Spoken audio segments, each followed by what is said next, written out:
Alright people, so what do we got here? We got some salvaged 2x12 that isn't in the best condition. I managed to laminate them together pretty solid after joining them. And now I'm going to attempt to surface them with this super awesome DIY surfacing kit. So wish me luck.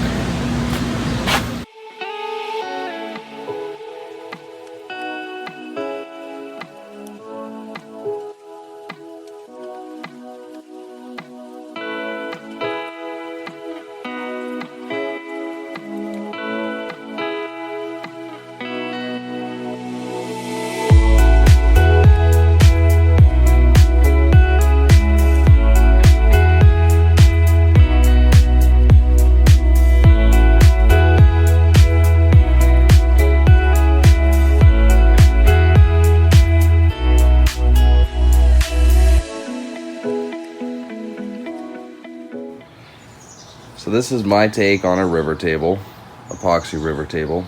Typically you'd use 2 mirrored images of live edged lumber, but this is reclaimed Home Depot 2x12. And hopefully the end result will be something worth being proud of. Pretty sure it will be. Not too worried about it. Using the black diamond, black onyx to color the epoxy. Should be pretty awesome.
So it's finally done. A couple new things for me on this one. I've never done the breadboard ends, and it's probably one of my largest pigmented epoxy pours on any project. I've surfaced tables before, but never something with the color depth that this has. What makes this table even better is that it's not only what I like to refer to as Home Depot style type general kiln dried Douglas fir. It's salvaged from a show I finished that they were just gonna toss, and I turned it into this. It's gonna go to a loving home, and it's gonna get used exactly like furniture should be. Something to look at and to use. Hope you guys enjoy it.